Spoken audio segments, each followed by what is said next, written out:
ಗುರುಜಿ, ಮರುಳ ಸಿದ್ದೇಶರು ಎಂತಹ ಪವಾಡ ಪುರುಷರು ಅಂತ ತಿಳಿಸ್ಕೊಡ್ತಾ ಇದ್ರಿ ಹಿಂದಿನ ದಿನಗಳಲ್ಲಿ. ಇವತ್ತೇನು ತಿಳಿಸ್ಕೊಡ್ತಿದ್ದೀರಾ? ಇವತ್ತಿನ ದಿವಸ ಪ್ರತಿಯೊಂದು ದಿವಸನೂ ಒಂದೊಂದು ಪಾಠ. ಇವತ್ತೊಂದು ಪಾಠ ಭಗವಂತನ ಕೃಪಾಕಟಾಕ್ಷದ ಒಂದು ಪವಾಡ. ಆ ಪವಾಡ ಯಾರ್ದು? ಕುಪ್ಪೂರ ಈಶ ಮರಳ ಸಿದ್ದೇಶ. ಹೇಳಕ್ಕಿಂತ ನೋಡೋದೇ ಚೆನ್ನ, ಗುರುಗಳನ್ನ ಸ್ವಾಗತಿಸೋದು ಚೆನ್ನ. ಬನ್ನಿ ವೀಕ್ಷಕರೇ. ರುದ್ರಾಯ ಚ ನಮಸ್ತಾಮ್ರಾಯ ಚ ರುಣಾಯ ಚ ನಮಃ ಚ ಪಶುಪತಯೇ ಚ ನಮ ಉಗ್ರಾಯ ಚ ಭೀಮಾಯ ಚ ನಮೋ ಅಗ್ನೇ ವಧಾಯ ಚ ಧೂರೇ ವಧಾಯ ಚ ನಮೋ ಹಂತ್ರೇ ದಹನೀಯತೆ ಚ ನಮೋ ವೃಕ್ಷೇಭ್ಯೋ ಹರಿಕೇಶೇಭ್ಯೋ ನಮಸ್ಕಾರಾಯ ನಮಃ ಶಂಭವೇ ಚ ಮಯೋಭವೇ ಚ ನಮಃ ಶಂಕರಾಯ ಚ ಮಯಸ್ಕರಾಯ ಚ ನಮಃ ಶಿವಾಯ ಚ ಶಿವಧರಾಯ ಚ.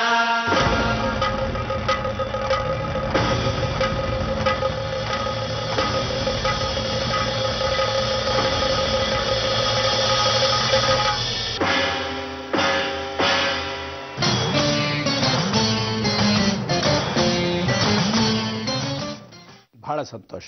ಶಿವ ಎಂಥ ಒಂದು ಶರಣಾರ್ಥಿ ಅಂತ ಹೇಳಿದ ಹಾಗೆ ಈ ಒಂದು ನಾದದಲ್ಲಿ ಭಗವಂತನ ಕೃಪಾಕಟಾಕ್ಷಕ್ಕೆ ಎಲ್ಲರೂ ಪಾತ್ರ ಆಗಬೇಕು ಅಂದ್ಕೊಂತಾರೆ. ನಿಜವಾಗ್ಲೂ ಜೀವಂತವಾಗಿರ್ತಕ್ಕಂಥ ಈ ಗದ್ದಿಗೆ ಜೀವಂತ ಗದ್ದಿಗೆ ಅಂತ ಕರಿತೀವಿ. ಇಂಥ ಒಂದು ಗದ್ದಿಗೆಗೆ ಇಡೀ ಜಗತ್ತಲ್ಲಿ ಒಂದೊಂದು ಪೀಠದಲ್ಲೂ ಒಂದು ಪೀಠಾರ್ಪಣ ವಸ್ತು ಆಗಿರತಕ್ಕಂಥ ಎಲ್ಲ ದೇವರ ಅನುಗ್ರಹ, ಗುರುಗಳ ಪರಂಪರೆ ಸಾಕಷ್ಟಿದೆ ವೀರಶೈವ ಮಠಗಳಲ್ಲಿ. ಅದರಲ್ಲಿ ಇಂಥ ಒಂದು ಜೀವಂತ ಗದ್ದಿಗೆ ನಿಜವಾದ ಸಿದ್ಧ ಪುರುಷರಾಗಿರ್ತಕ್ಕಂಥ ಸಿದ್ಧ ಮಹಾಸಿದ್ಧ ಮರುಳ ಸಿದ್ದೇಶ್ವರ. ಆ ಮರುಳ ಅಂತಕ್ಕಂಥವನು ಮನಸ್ಸಿಗೆ ಮಾತಾಡ್ತಕ್ಕಂಥವ್ರು, ಪ್ರತಿಯೊಂದರಲ್ಲೂ ಪರಸ್ಪರ ಮನಸ್ಸಿಗೆ ಮಾತಾಡ್ತಕ್ಕಂಥ ಏಕೈಕ ಜಗದ್ಗುರು ಸಾಕ್ಷಾತ್ ಸಿದ್ದೇಶ್ವರರು. ಇವರು ಕುಪ್ಪೂರಲ್ಲಿ ವಾಸವಾಗಿರ್ತಕ್ಕಂಥ ಈ ಜೀವಂತ ಗದ್ದಿಗೆಯಲ್ಲಿ ಪ್ರತಿಯೊಬ್ಬರೂ ತನ್ನ ಸಾನ್ನಿಧ್ಯವನ್ನು, ನಾನು ಯಾರು, ನಾನು ಎಲ್ಲಿಂದ ಬಂದೆ, ನಾನು ಯಾವ ಊರು, ಯಾವತ್ತು ಹೋಗ್ತೀನಿ, ಜೀವಂತವಾಗಿರೋವರೆಗೂ ಜಗತ್ತಲ್ಲಿ ಏನು ಮಾಡಬೇಕು, ನನ್ನ ಕೈಂಕರ್ಯ ಏನು ಅನ್ನೋ ಮನಸ್ಸದ ಆಳದಲ್ಲಿರ್ತಕ್ಕಂಥ ಒಂದು ಮಾತನ್ನು, ಅಲ್ಲಿರ್ತಕ್ಕಂಥ ಗುಟ್ಟನ್ನು ನೀವು ಈ ಸಿದ್ದೇಶ್ವರನ ಕ್ಷೇತ್ರಕ್ಕೆ ಹೋದಾಗ ನಿಮ್ಮ ಮನಸ್ಸಲ್ಲಿರ್ತಕ್ಕಂಥದ್ದು ಭಗವಂತನಲ್ಲಿರ್ತಕ್ಕಂಥ ಸಾನ್ನಿಧ್ಯ ನಮಗೆ. ಈ ಒಂದು ವಿದ್ಯಾಭ್ಯಾಸ ಮಾಡ್ತಕ್ಕಂಥ ವಿಚಾರದಲ್ಲಿ ಸಿದ್ದೇಶ್ವರರು ಎಲ್ಲಿ ಹೋದರು? ಸರಿ ಆಯಿತು, ಅವರಿಗಿರ್ತಕ್ಕಂಥ ಪೀಠಾರ್ಪಣ ವಸ್ತು, ಆ 8ನೇ ವಯಸ್ಸಿಗಿರ್ತಕ್ಕಂಥ ದೀಕ್ಷೆ, ತದನಂತರ ಶಿವಪೂಜೆ, ಈ ಆರಾಧನೆ ಮಾಡ್ತಾ ಮಾಡ್ತಾ ಮಾಡ್ತಾ ಒಂದು ಒಳ್ಳೆ ಕ್ಷೇತ್ರಕ್ಕೆ ಹೋದರು. ಆ ಕ್ಷೇತ್ರಕ್ಕೆ ಹೋದಾಗ ಹಿರೇಕಲ್ಲು, ಆ ಹಿರೇಕಲ್ಲು ಅಂತಕ್ಕಂಥ ಒಂದು ಊರಿಗೆ ಗ್ರಾಮಕ್ಕೆ ತೆರಳಿದ್ರು ಗುರು ಸಿದ್ದೇಶ್ವರರು. ಹಾಗೆಯೇ ಸಿರ್ತಾ ಹೋಗ್ತಾ ಇದ್ದಾಗ ಈ ಬೆಟ್ಟದ ಮೇಲೆ ನೋಡ್ತಾರೆ. ಈ ಬೆಟ್ಟದ ಮೇಲೆ ಒಂದು ಒಳ್ಳೆ ವೈಭವ, ಒಂದು ಒಳ್ಳೆ ಶಕ್ತಿ ಇತ್ತು.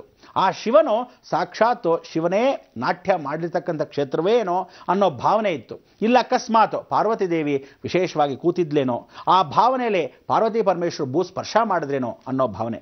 ಅದಕ್ಕೆ ಪ್ರದೋಷದ ದಿವಸ ಈ ಹಿರೇಕಲ್ಲಿರ್ತಕ್ಕಂಥ ಒಂದು ಸಾನ್ನಿಧ್ಯ ಏನು ಅಂದರೆ, ರಾತ್ರಿ ಹೊತ್ತು ನೋಡ್ತಾ ಇದ್ದಾಗ ದೇವತೆಗಳು ನಕ್ಷತ್ರ ಸ್ವರೂಪದಲ್ಲಿ ಈ ಬೆಟ್ಟದ ಮೇಲೆ ಪ್ರವಾಸ ಮಾಡ್ತಾ ಇದ್ರು.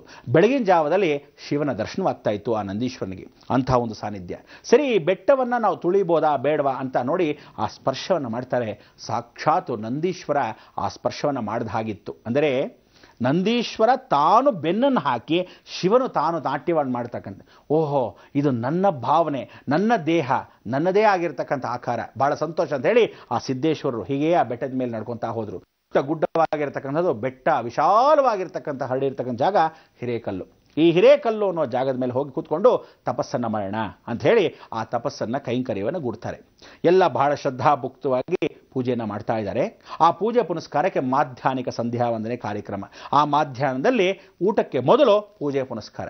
ಇವರಿಗೆ ಇರ್ತಕ್ಕಂಥ ಆ ಮಠದಲ್ಲಿ ಏನು ಆ ಕಾಲದಿಂದ ಜಂಗಮರು ಹೇಳ್ಕೊಂಡಿರೋದು, ವಿಶೇಷವಾಗಿರ್ತಕ್ಕಂಥ ಭಾವಪೂರ್ವಕವಾಗಿ ಪೂಜೆ ಪುನಸ್ಕಾರ ಮಾಡಿರೋದು, ಅಲ್ಲಿರ್ತಕ್ಕಂಥ ಗುರುಗಳು ಹೇಳ್ಕೊಟ್ಟಿರೋದೇನು ಅಂದರೆ ಮುದ್ದೆ, ನಾವಲ್ಲಿರ್ತಕ್ಕಂಥ ಅರವೆ ಸೊಪ್ಪು ಸಾರು. ಆ ಅರವೆ ಸೊಪ್ಪಿನ ಸಾರು ಇವತ್ತಿಗೂ ಊಟ ಮಾಡಿದಾಗ ಎಲ್ಲಿ ಊಟ ಮಾಡೋದು ಚೆನ್ನಾಗಿಲ್ಲಪ್ಪ, ನಮ್ಮನೆ ನಾವು ಊಟ. ಕೆಲವರಿಗೆಲ್ಲ ನೋಡಿ ಹೋಟ್ಲು ಊಟ ಇಷ್ಟ, ಕೆಲವರಿಗೆಲ್ಲ ಮನೆ ಊಟ ಯಾವ ಕಾಲಕ್ಕೂ ಎಲ್ಲರೂ ಅಕ್ಕಪಕ್ಕದಲ್ಲಿ ಮಾಡಿದ್ರೇ ದೊಡ್ಡದು. ಈ ಮನೇಲಿ ತಿಂದರೆ ಹಿತ್ಲು ಗಿಡ ಮದ್ದಲ್ಲ ಅನ್ನೋ ಥರ ಜನಗಳು. ಕೆಲವ್ರಿಗೇನು ಅಂದರೆ ಏನೇ ಊಟ ಮಾಡಲಿ ನಮ್ಮನೆ ಊಟ ಚೆನ್ನ, ನಮ್ಮನೆ ನಾಡು ಚೆನ್ನ, ನಮ್ಮೂರೇ ಚೆನ್ನಪ್ಪ ಅಂತಾರೆ. ಹಾಗೆ ಈ ಹಿರೇಕಲ್ಲಿಗೆ ಹೋದಾಗಲೂ ಆ ಸ್ಮರಣೆ ಮಾಡಿಕೊಂಡು ಸಿದ್ದೇಶ್ವರರು ಊಟಕ್ಕೆ ಮೊದಲು ಶಿವನ ಪೂಜೆ ಮಾಡೋಣ ಅಂತ ಪೂಜೆ ಮಾಡೋಕ್ಕೆ ಹೋಗ್ತಾರೆ. ಪೂಜೆ ಮಾಡ್ತಾರೆ. ಶಿಷ್ಯವರ್ಗರು ಯಾರೂ ಇಲ್ಲ, ಪಾಪ ಏಕಾಂತದಲ್ಲಿ ಕೂತಿದ್ದಾರೆ. ಆ ಕಡೆ ಈ ಕಡೆ ನೋಡ್ತಾರೆ, ಯಾರೂ ಇಲ್ಲ. ಸರಿ, ನೀರು ಬೇಕು, ತರೋರು ಯಾರು ಅನ್ನೋ ಭಾವನೆಯಲ್ಲಿ ನೋಡಿದಾಗ ಸುತ್ತಮುತ್ತಲು ನೀರೇ ಕಾಣಲಿಲ್ಲ. ಸರಿ, ಕಲ್ಲುಗೆ ಪ್ರಾರ್ಥನೆ ಮಾಡಿಕೊಂಡು ಈಶ್ವರನ ಪ್ರತಿಷ್ಠಾಪನೆಯನ್ನು ಮಾಡ್ತಾರೆ. ಆ ಈಶ್ವರನ ಪ್ರತಿಷ್ಠಾಪನೆ ಮಾಡ್ತಾ ಗಂಗಾ ತರಂಗ ರಮಣೀಯ ಜಟಾ ಕಲಾಪೌ ಅಂತ ಸ್ಮರಣೆ ಮಾಡಿಕೊಂಡ್ರು. ಬಿಲ್ಪತ್ರೆ ಅರ್ಚನೆ ಮಾಡಿದ್ರು. ಈಶ್ವರನಿಗೆ ಅಭಿಷೇಕ ಮಾಡಬೇಕು. ಶಿವ ಈಶ್ವರ ಅಭಿಷೇಕ ಪ್ರಿಯ ಅಲ್ವೇ? ಆ ಪಾದ ಪೂಜೆ ಸ್ಮರಾಮಿ ಅಂದಾಗ ಕೈಯಲ್ಲಿ ಈಶ್ವರ ಲಿಂಗ ತನ್ನದೇ ಆಗಿರ್ತಕ್ಕಂಥ ಆತ್ಮಲಿಂಗವನ್ನು ಆ ಕರ್ಗಡಿಯಲ್ಲಿ ಇಟ್ಕೊಂಡಿರ್ತಕ್ಕಂಥ ವಿಚಾರವನ್ನು ತೆಗೆದಿಟ್ಕೊಂಡ್ರು. ಈಶ್ವರನ ಲಿಂಗನ ಪ್ರತಿಷ್ಠಾಪನೆ ಮಾಡಿದ್ರು. ಎರಡಕ್ಕೂ ನೀರು ಬೇಕಾಯಿತು. ಆಗ ಇವ್ರ ಕೈಯಲ್ಲಿ ಒಂದು ಬೆತ್ತ ಇತ್ತು. ಏನಂದರೆ, ಈಗ ಸಾಧಾರಣವಾಗಿ ಸಿದ್ಧ ಪುರುಷರು ಅಂದರೆ ಒಂದು ಕೋಲನ್ನು ಇಟ್ಕೊಂಡಿರ್ತಾರೆ. ಅದು ತನ್ನ ಆಧಾರಕ್ಕೆ ಅಂತಲ್ಲ, ಅದರಲ್ಲಿ ಸಿದ್ಧಿ ಇರುತ್ತೆ. ಆ ದಂಡ ಇದ್ದ ಹಾಗೆ, ಎದಳು ಅಂತ. ಈಗ ನೋಡಿ, ನಮ್ಮ ಹತ್ರ ಆ ಸುಬ್ರಹ್ಮಣ್ಯ ಅನುಗ್ರಹವಾಗಿರ್ತಕ್ಕಂಥ ದಂಡ ಇದೆ. ಅಂದರೆ ದೈವಿ ಶಕ್ತಿ ನಮ್ಮ ಹತ್ರ ಯಾವತ್ತೂ ಇದ್ದ ಹಾಗೆ. ಅದರಲ್ಲಿ ಇರ್ತಕ್ಕಂಥ ಶಕ್ತಿ ಏನು ಅಂದರೆ, ಅಪಾರವಾದ ಯಾರು ದೇವಿಯ ಉಪಾಸನೆ ಮಾಡ್ತೀವೋ ಅವಳೇ ಬಂದು ಸೇರಿರ್ತಾರೆ. ಹಾಗೆ ಆ ದಂಡದಲ್ಲಿ ಸಾಕ್ಷಾತ್ ನಂದೀಶ್ವರನ ಪೂಜೆ ಮಾಡ್ತಕ್ಕಂಥ ಅವರ ಆರಾಧ್ಯ ದೇವರು ಪರಮೇಶ್ವರನೇ ಅದರೊಳಗೆ ವಾಸವಾಗಿದ್ದಾರೆ. ಆ ದಂಡವನ್ನು ತೆಗೆದು ಪರಮೇಶ್ವರ ಅಂತ ನೆನೆಸ್ಕೊಂಡು ಫಟ್ ಅಂತ ಹೊಡಿತಾರೆ. ಆ ಅರೇಕಲ್ಲು ಅಂತ. ಆ ಅರೇಕಲ್ಲು ಅಂದರೆ ಏನಾಗುತ್ತೆ, ಸಾಧಾರಣವಾಗಿ ಬಂಡೆಗಳು ಚಿಪ್ಪು ಚಿಪ್ಪಾಗಿದ್ದರೆ ಅದನ್ನು ಅರೇಕಲ್ಲು ಅಂತೀರ. ಇಲ್ಲದೇ ಇದ್ರೆ ನಾವುಗಳೇನು ಹೇಳ್ತೀವಿ, ಅರ ಅಂದರೆ ಬೆಟ್ಟ, ಬೆಳ್ಳ ಅಂದರೆ ಯಾವ ಕಾಲಕ್ಕೂ ನಾವೇನು ಹೇಳ್ತಿದ್ದೀವಿ, ಊಟ ಉಪಚಾರವನ್ನು ಮಾಡ್ತಾ ಇದ್ದಾಗ ಒಂದು ಸೇರನ್ನು ತೊಗೊತಾ ಇದ್ರು ಬಾವು ಥರ, ಅದನ್ನು ಅರೆ ಅಂತ ಇದ್ರು.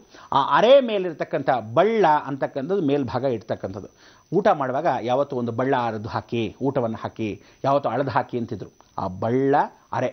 ಅದಕ್ಕೋಸ್ಕರ ಈ ಅರೆ ಅಂತಕ್ಕಂಥದ್ದು ಏನು ಮಾಡಿದ್ರು, ಯಾವಾಗಲೂ ಪೂಜೆ ಪುನಸ್ಕಾರ ಮಾಡ್ತಾ ಇದ್ದಕ್ಕೆ ಬದಲು ಈ ಚಿಪ್ಪಾಗಿ ಇರ್ತಕ್ಕಂಥ ಜಾಗದಲ್ಲಿ ಈಶ್ವರನ ಪೂಜೆ ಮಾಡಿದ್ರೆ ಶ್ರೇಷ್ಠತೆ. ಯಾಕೆಂದರೆ ರಾವಣನು ಹಾಗೆ ಪೂಜೆ ಮಾಡಿದಾಗ, ಅವನು ಕೈಲಾಸವನ್ನು ಎತ್ತಿದಾಗ ಬರೀ ಹೆಬ್ಬೆಟ್ಟು, ಕಾಲಿನ ಹೆಬ್ಬೆಟ್ಟಲ್ಲಿ ಒತ್ತಾನೆ ಈಶ್ವರ. ರಾವಣನಿಗೆ ದುರಹಂಕಾರ, ಶಿವನೇ ಎತ್ತುಬಿಟ್ಟೆ ಅಂತ ಅಹಂಭಾವದಲ್ಲಿ ಮೆರೆದಾಗ ಸುಮ್ಮನೆ ಹಾಗೆ ಹೆಬ್ಬೆಟ್ಟಲ್ಲಿ ಒತ್ತಾನೆ. ಆಗ ರಾವಣನು ಕೆಳಗೆ ಕುಸ್ತು ಹೋಗ್ತಾನೆ. ಆಗ ಆ ಬೆಟ್ಟಗಳು ಪದ್ರೆ ಬರುತ್ತೆ. ಅದಕ್ಕೆ ಅರೇಕಲ್ಲು ಅಂತ ಕರಿತೀವಿ. ಇಂಥ ಒಂದರಲ್ಲಿ ಅರೇಕಲ್ಲಾಗಿರ್ತಕ್ಕಂಥ ಈ ಹಿರೇಕಲ್ಲು ಒಂದು ಊರಾಗಿರ್ತಕ್ಕಂಥ ಒಂದು ವಾಸ. ಈ ಭಾಗದಲ್ಲಿ ಅವರೇನು ಮಾಡ್ತಾರೆ, ತನ್ನ ಕೈಯಲ್ಲಿರ್ತಕ್ಕಂಥ ಬೆತ್ತವನ್ನು ಆ ಪೂಜಾ ಸಮಯಕ್ಕೆ ಹೊಡಿತಾರೆ. ಹೊಡೆದ ತಕ್ಷಣ ಗಂಗಾ ಸಮೃದ್ಧಿಯಾಗಿ ಹರಿದು ಬಂದ್ಲು.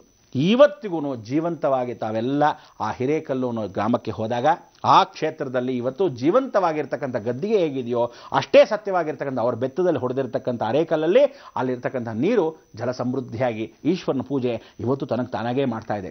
ಇವರಲ್ಲಿರ್ತಕ್ಕಂಥ ಆತ್ಮಲಿಂಗ ಮತ್ತು ಪ್ರತಿಷ್ಠಾಪನೆ ಮಾಡಿರ್ತಕ್ಕಂಥ ಲಿಂಗಕ್ಕೆ ಎರಡಕ್ಕೂ ಪೂಜೆ ಪುರಸ್ಕಾರ ಕೈಂಕರ್ಯ ನಡೆಯುತ್ತೆ.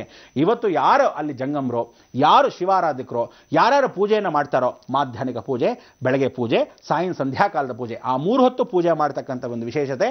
ಅಲ್ಲೇ ಕೂತ್ಕೊಂಡು ಅವಕಾಶಗಳನ್ನು ಮಾಡಿಕೊಂಡು ಆ ನೀರಲ್ಲಿ ನೀವು ಶಿವನ ಪೂಜೆಯನ್ನು ಮಾಡಿದ್ರೆ ನಿಮ್ಮ ಕರಡಿಗೆಯಲ್ಲಿ, ಅಂದರೆ ಯಾವತ್ತೂ ಕತ್ತಿಗೆ ಹಾಕೊಂತಿರಲ್ಲ, ಆ ಕರಡಿಗೆಯಲ್ಲಿ ಇರ್ತಕ್ಕಂಥ ಈಶ್ವರ ನಿಮ್ಮಲ್ಲಿ ವಾಸವಾಗ್ತದೆ, ಭಾರವಾಗುತ್ತಂತೆ. ರಾವಣ ಆತ್ಮಲಿಂಗ ತಗೊಂಡು ಕೆಳಗಿಡಬಾರ್ದು, ಎತ್ಕೊಂಡು ಬರಬೇಕು ಅಂತೀವಲ್ಲ, ಹಾಗೆ ನಿಮ್ಮ ಆತ್ಮಲಿಂಗವನ್ನು ನೀವು ಸ್ಥಿರವಾಗಿ ಪಡಿಸ್ಕೊಳ್ತಕ್ಕಂಥ ಏಕೈಕವಾಗಿರ್ತಕ್ಕಂಥದ್ದು ಸಿದ್ಧಿಪುರುಷರು, ಮಹಾಸಿದ್ಧ ಪುರುಷರಾಗಿರ್ತಕ್ಕಂಥ ಮರಳ ಸಿದ್ದೇಶ. ಇಂಥ ಒಂದು ಮರಳ ಸಿದ್ದೇಶ್ವರ ಒಂದು ಪ್ರಕಟವಾಗಿರ್ತಕ್ಕಂಥ ಜೀವಂತ ಗದ್ದಿಗೆ, ಆ ಜೀವಂತ ಗದ್ದಿಗೆ ಈ ಮಹಿಮೆ ಇವತ್ತಿಗೂ ಅಪಾರ. ಈ ನೀರಲ್ಲಿ ಯಾರ್ಯಾರು ಕುಡಿತೀರೋ, ವಿಶೇಷವಾಗಿ ಹಸು ದಣಿಸುತ್ತೆ, ನಿಮ್ಮಲ್ಲಿ ಹಸುವಾಗ್ತಾ ಇದೆಯಪ್ಪ ಅಂದರೆ ನೀರು ಕುಡಿದ ತಕ್ಷಣ ಸ್ವಲ್ಪ ಉಪವಾಸಗಳು ದೂರ ಆಗುತ್ತೆ. ಅಕಸ್ಮಾತ್ ಶಿವ ಪೂಜೆ ಮಾಡೋದ್ರಿಂದ ಎಲ್ಲೂ ನೀರಿಲ್ಲದೆ ಇದ್ರೂ ಈಗ ಸ್ವಲ್ಪನಾದರೂ ನೀರಿದೆ, ಬಾಯಿ ದಣಿಸುತ್ತೆ. ಜೀವಂತದಲ್ಲಿ ಪ್ರತಿಯೊಬ್ಬ ಮನುಷ್ಯ ಯಾವುದಿಲ್ಲದೇನೋ ಬದುಕ್ಬೋದಂತೆ, ನೀರಿಲ್ಲದೆ ಬದುಕೋಕ್ಕಾಗಲ್ಲ, ಖಂಡಿತ ಬದುಕೋಕ್ಕಾಗಲ್ಲ. ಅದಕ್ಕೆ ಅಂಥ ಒಂದು ನೀರು ಗಂಗಾ ತರಂಗ ರಮಣೀಯ, ಅಂದರೆ ರಮಣೀಯವಾಗಿರ್ತಕ್ಕಂಥ ಈ ಭೂಮಿಯಲ್ಲಿ ಗಂಗೆ ಯಾವತ್ತು ಭಗೀರಥ ಕರ್ಕೊಂಬಂದೋ, ಎಷ್ಟು ಜನ ಒಣಗೋಗಿದ್ರೆ ನಿಜವಾಗ್ಲೂ ಸ್ವಲ್ಪ ಯೋಚನೆ ಮಾಡಿ ನೋಡಿ ವೀಕ್ಷಕರೇ. ಆ ಗಂಗೆ ಭೂಮಿ ಮೇಲೆ ಇಲ್ಲದೇ ಇದ್ರೆ, ಈ ಕಾವೇರಿ ಈ ಭೂಮಿ ಮೇಲೆ ಇಲ್ಲದೇ ಇದ್ರೆ, ನೀರೇ ಭೂಮಿ ಮೇಲೆ ಇಲ್ಲದೇ ಇದ್ರೆ, ಉಪ್ಪು ನೀರು ನೋಡ್ಕೊಂಡು ಏನು ಮಾಡ್ತಾ ಇದ್ವಿ, ನೀರೇ ಕುಡಿದೇ ಇದ್ರೆ ಏನು ಮಾಡ್ತಾ ಇದ್ವಿ, ಜೀವನ ಹೇಗೆ ನಡೀತಾ ಇತ್ತು, ಯಾರಾದರೂ ಯೋಚನೆ ಮಾಡಿದ್ದೀರಾ? ಆ ಯೋಚನೆಯಲ್ಲಿ ನೀವು ತಲ್ಲೀನರಾಗಿರಿ. ಸಿದ್ದೇಶ ನಿಮಗೆ ವಿಶೇಷವಾಗಿರ್ತಕ್ಕಂಥ ಸಂಗೀತ ಅನುಗ್ರಹವನ್ನು ಕೊಡ್ತಾನೆ.